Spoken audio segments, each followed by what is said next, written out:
पश्चिम बंगाल में। और ये सवाल मैं इसलिए उठा रही हूँ, तमिलनाडु से हमें इस समय की बड़ी खबर मिल रही है, एक्टर विजय की पार्टी 59 सीटों पर आगे चल रही है, यानी 60 से सिर्फ एक सीट कम। यहाँ पर कुल मिलाकर 155 सीटों का रुझान हमें मिलने लगा है और उसमें टीवी के जो है वो बड़ी बढ़त दर्ज करते हुए नजर आ रही है। लेकिन संगीत रागी आपको चर्चा में लाना चाहूंगी और बंगाल पे चर्चा में लाना चाहूंगी। ममता बनर्जी भले ही हो सकता है सरकार ना बना पाए, बीजेपी सरकार बना ले, लेकिन टक्कर यहाँ पर ममता दीदी ने तगड़ी दी है। तमाम साम दाम दंड भेद ये ममता बनर्जी आरोप लगाती रही बीजेपी पर, लेकिन उसके बाद भी इसका मतलब फ्री एंड फेयर इलेक्शन तो बंगाल में हुआ है, ये ममता दीदी मानेंगी? देखिए, मैं शुरुआत से कह रहा हूं कि ये 10 बजे तक रुकिए, जब तक 10 बजे तक ट्रेंड सेटल आपको हुआ है, थोड़ा बहुत दिखाई देगा। हमें बिहार नहीं भूलना चाहिए, 12 बजे के बाद ट्रेंड उलटना शुरू हुआ था, भारतीय जनता पार्टी जीत रही थी और बाद में जाकर के आरजेडी का बहुमत वहां आ गया था। तो मुझे लगता है चूंकि यहाँ दोनों के बीच में बहुत कांटे का टक्कर है और इसलिए हमको थोड़ा सा वेट करना चाहिए बंगाल के लिए, अभी से प्रेडिक्शन नहीं करना चाहिए। मुझे ऐसा लगता है कि भारतीय जनता पार्टी नहीं कर रही हूँ। संगीत रागी, यहाँ पर आप मेरा सवाल प्रश्न समझिए। लगातार ममता बनर्जी ये कहती रही कि साम दाम दंड भेद, मतलब बीजेपी ने अति कर दी है, सारे केंद्रीय बल में उनके अंडर में, लेकिन उसके बावजूद ममता बनर्जी, तो अब तो ममता दीदी को ये मानना पड़ेगा ना कि साहब यहाँ पर फ्री एंड फेयर इलेक्शन हुआ है। मैं ये सवाल है मेरा। मैं बिल्कुल, आपने सही कहा है, और लेकिन ममता बनर्जी को ये भी ये जानना चाहिए और देश की दर्शक भी अच्छी तरीके से जानते हैं कि बंगाल में चुनाव कैसे हुआ करता था। हम लोगों ने कल ही देखा है कि किस प्रकार से रीपोलिंग करना पड़ा है और लोग सड़कों पर उतर के आ कर रहे थे कि हमें टीएमसी के गुंडे बाहर रोक करके कहते थे कि हम आपको वोट नहीं देने देंगे। लेकर अपडेट आ रही है, वो क्या कह रहा है सुन लेते हैं एक बार। स्ट्रांग रूम से काउंटिंग सेंटर तक और मॉनिटरिंग सेंटर के संपर्क में, वहां तक हमारी पार्टी की तैयारी संतोषजनक है। अगले कुछ घंटों तक सर आपका क्या फॉलोअप रहने वाला है, क्या रूटीन है? देखिए, हम तो अभी पूरे प्रदेश से भी हम जानकारी लेंगे, खुद का भी विधानसभा है, वहाँ से भी हम जानकारी लेंगे।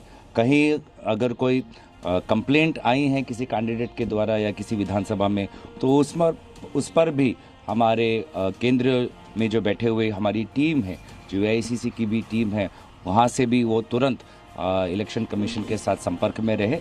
इस प्रकार के पूरे दिन तक हमारा ये तैयारी रहेगी। AICC ने कई जगह कंप्लेंट्स करी इलेक्शन कमीशन में। ये बड़ी खबर एक बार फिर आपको बता दें, तमिलनाडु में टीवी के सबसे बड़ी पार्टी शुरुआती रुझानों में बनती हुई नजर आ रही है। टीवी के देखिए बंगाल के आंकड़े भी बदले, लेकिन टीवी के पे बात होना बहुत जरूरी है। तमिलनाडु में अगर DMK और AIDMK को पछाड़कर टीवी के सबसे बड़ी पार्टी शुरुआती रुझानों में दिखाई दे रही है, तो ये बहुत बड़ी जीत अभिनेता से नेता बने विजय की कही जाएगी। यानी जमीन पर कहीं ना कहीं जो परंपरागत पार्टियां रही हैं, जिन्होंने द्रविड़ पॉलिटिक्स को आगे बढ़ाया है या जिन्होंने भी जिस तरीके की राजनीति की है, उसमें इस बार विजय जो है वो TVK के वो बढ़त बनाए हुए हैं और ये बहुत बड़ी खबर है। शोभना ये भी है कि साउथ के अंदर जो पैटर्न देखा कि डेमी गॉड्स को वो लोग प्रेफर करते हैं, जो अभिनेता से नेता बनते हैं उनको प्रेफर किया जाता है।